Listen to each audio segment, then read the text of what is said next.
Sexy with Class Magazine presents Ask a Model Wednesdays with your host, Christopher Love. Hey, so yesterday I seen some of your live stream of your radio show. Oh, you saw that? Huh? You saw that? Yeah. Did you enjoy it? Yeah, I liked it. You know what I'm saying? Like, there's not too many people, taking that leap of faith and doing their own thing. You know what I'm saying? Everybody was trying to wait to be discovered and like get put on. You know what I'm saying? You're creating your own lane. Oh, thank you for that. Yeah. Thank you. Yeah. So, what's the name of the radio station you work with? I'm sorry? What's the radio station name that you work with? Oh, yeah, so WBM Pro Radio, and that's an online radio network as of right now on a software platform that's called Live 365. And so right now it's doing really well. It's 24 hours. And so it runs 24 hours, and in between, like throughout the day, you have live shows. So my show is one of the live ones, and that's Heat Check, and that's the one that I do with Manny Mo, and that's the other gentleman that was on the mic on the live stream. Did you see him? Mm-hmm.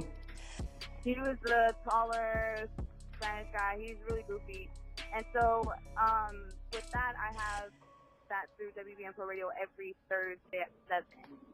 Every Thursday. I'm gonna make sure I chime in for sure. Yeah, and then the whole purpose of the thing is the music that we play. So the music that goes through Airplay is all music submissions from underground artists, and they get royalties for being on air with us. Oh, really? Yeah, so we're trying to start that whole new thing here, like over in Austin, because as of right now, all the podcasts or the established radio stations that aren't like major on frequency are all just streaming music for free, and then these artists are remaining what they are, which are SoundCloud rappers. So you have to like push them to the next step. So that's what we're trying to get them to be able to be able to get on their shit and own their copyrights. Yeah. I was researching that today. Matter of fact, I wasn't researching for it. I just came across it. This guy was explaining that before you upload it to YouTube, you should like go through this one format, get your stuff copyrighted, so you can get the monetary funds from your work. And like, if you go viral, if you don't do that step, you miss out on your income. I have this theory that it doesn't matter if it goes viral, because if it does go viral, then the producer that created that beat or whoever you took that from, unless they're not like a mainstream artist, you're going to be really stupid to try and like recreate something that Drake did. You know what I mean? Yeah. You don't want to eat up a lawsuit. But if you do something that's just like free beat, whatever, off of YouTube, then at the end of the day, they're just going to want royalties as hell. Just write them a check, include them in the royalties, and then you avoid the lawsuit. And I think like some people just don't know how to think, and they think that, oh man, I'm getting sued. Like, find loopholes. Okay. That's my theory. That's how I would approach it. Because you know what I mean? But at the end of the day, I still try to get my own beats. Because that's exactly what you should be doing anyway. Practice beats are like for. So how much does beats cost? Oh, see, now that's where the problem is, because a lot of like people out here trying to be artists can't afford what these like producers are offering. But it also depends on like you're paying what you pay for it. So beats can go anywhere between, I've seen them go as cheap as $20 to $600 just for exclusive rights, or $1,200 for exclusive rights if it's a really good, like a really well-known producer. So it just depends on how much you're willing to invest in yourself, and how early you start investing in yourself is what gets you discovered, quote unquote. Wow, that's interesting. That can be pricey, but I guess it's worth it at the end of the day. See, exactly. So it just depends on how much work you put in. So, also you are about to have a fashion show. Could you let us know what this fashion show is about and who it's for? Yes, of course. Okay, so Titan Vick Exhibition launches on October 1st, which is Sunday, at Bolton Gas Company, and that's in downtown on 36. And so you're from Florida. Have you ever visited Austin? No, I drove through Texas one time. Okay. If you ever come back to Austin, which I really hope you do, because it's really lit, visit 36th Street, and that's like the go-to, I guess, like try and get lit spot. Like treat it as you ever been to DC or like New York City, and it's just a random strip of, you know what I mean? Yeah. It's exactly the same thing. So my event is there, and I totally just rambled, so I'm so sorry. Nah, you cool. But it's gonna feature for this launch, it's going to feature a fashion vendor and not necessarily a designer. And this is Flawless Fashionistas Boutique. And it's run by Tasha. And I can't pronounce the last name, so she's going to kill me when she hears this. But she runs 5 boutiques in the Central Texas area. And I reached out to her through reference of people that I know. And they definitely vouched for her that she's a really great person to work with. And her collections are amazing. I mean, I took a look at them immediately as soon as they mentioned her.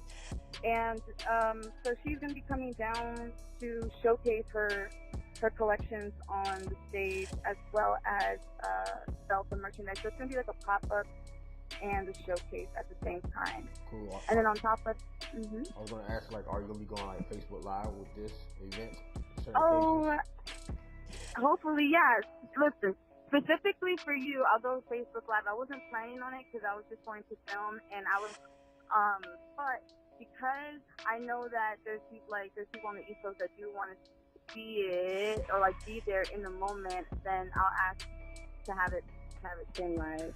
Yeah, I think going like live is very important these days. You have to give me your feedback on it. You know what I mean? Oh yeah. Like for let sure. me know for real where I messed up at. But hopefully I won't mess up because I doubt it either way.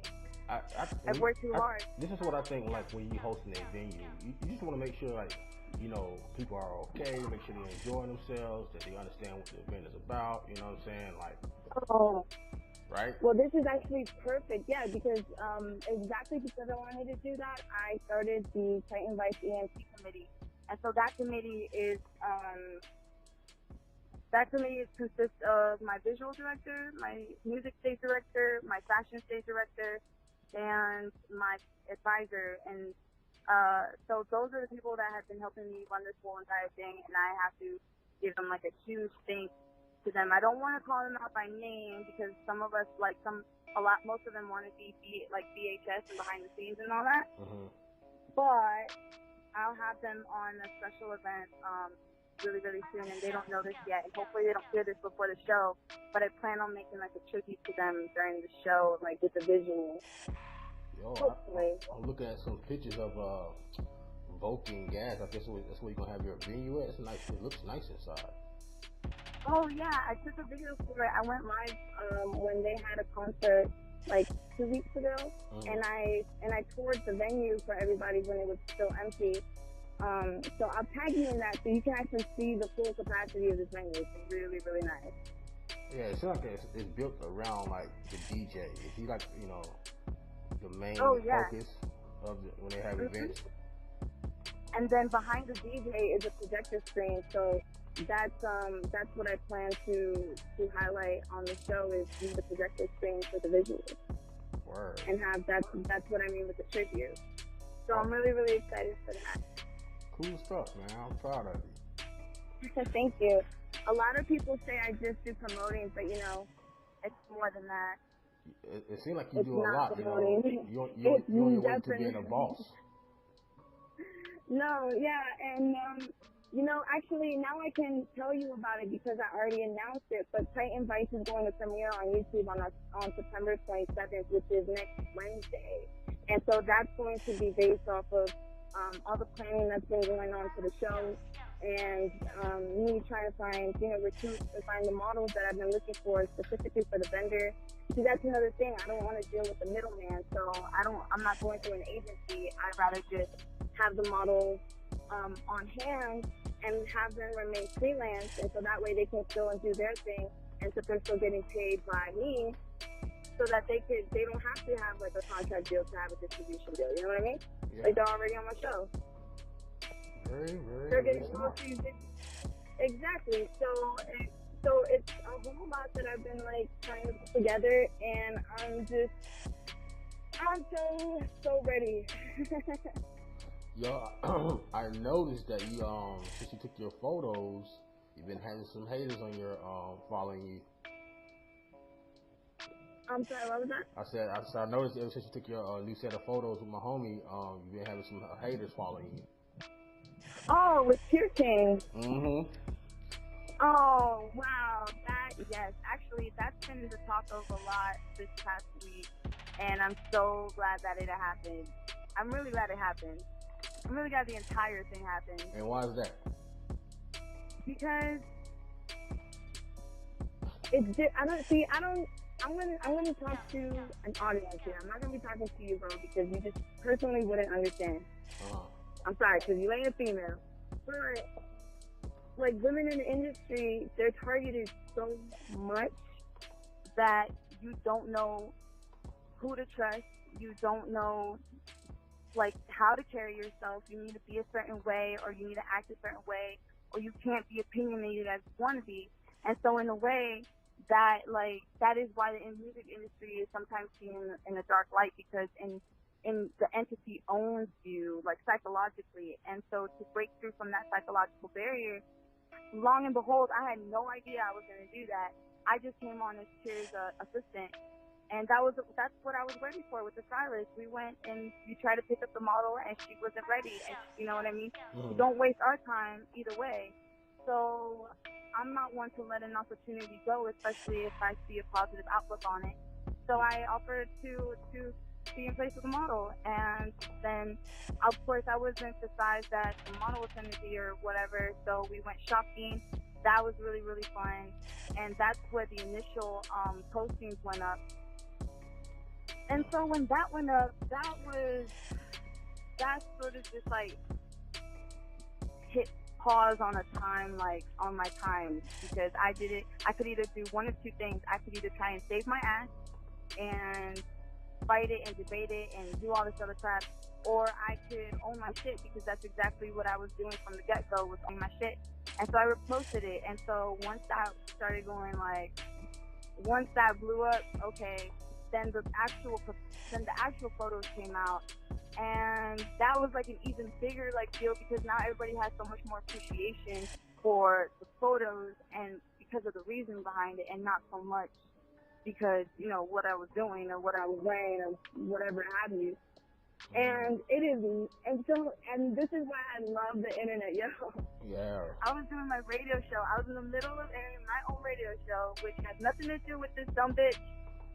And this whole thing is going on, and I'm reading everything, and I can't respond because, of course, you know, I can't get distracted. No one can trick me off of my position like that. So I had to keep it moving, and I have to give like huge shout outs to like Shy and Cure and just everybody that had my back during the whole thing. And I didn't have to do one single thing, because I was the light in the whole situation, and she was the darkness. And so fuck that shit. I just had to come on, thank everybody, you know what I mean? Yeah. And that's exactly what I wanted to do. I didn't want to do anything else. I don't have time to argue. I don't have the patience to cuss anybody out. Like, I have things I need to get done. And shout out to Cure King too. Huh? I was saying shout out to Cure King too, taking those nice photos with you. Exactly. Everybody loved the pictures, and everybody folded me when it first like became public, and then now that it's like, oh, this is what it was and not what people actually thought what it was, then now they were trying to fuck with me. So and now it's just like, nope, I own my shit. You can't use anything against me. Yeah. Yep. I mean, it's tough being a photographer, you know. People assume like the worst situation out of photos, and I'm like, man, it ain't what you think it is. Exactly. It's actually fun and professional. Exactly. That's what's up. Well, you know. And that's why, like, all the pictures that he takes of his models, oh my, have you seen his gallery? It's amazing. Yeah, he takes a lot of photos. Hell yeah. Yeah, we be supporting each other, man. I'm rooting for him, you know. No hate here. But he put me on to you. yeah, he sure did. He put us both onto each other. And that's good, though, you know what I'm saying? Because I believe there's there's enough money for everybody out here, and you know, there's enough room for everybody to get their shine on too. Exactly. So just keep it raw and unfiltered. So let everybody know where to find you at, your social media handles and all that other stuff, what you got coming up in the future besides like the fashion show. You know, and one last question, you know, before you do that, are you getting a website soon? I'm sorry? Are you getting a website soon? Am I getting a website soon? Yeah. Oh, that's actually what I'm in the works on. I'm trying to build more content before I launch a website so that people enjoy it while they're visiting, and it's not just like, okay, here's 2 pages go. Because right now, I'm going to be honest with you, I'm building what I'm building, and so I want to drop it for everybody properly. Oh, I feel you. So I'm taking my time. Yeah, respect. So let everybody know where where we can find you on Instagram, Facebook, etc.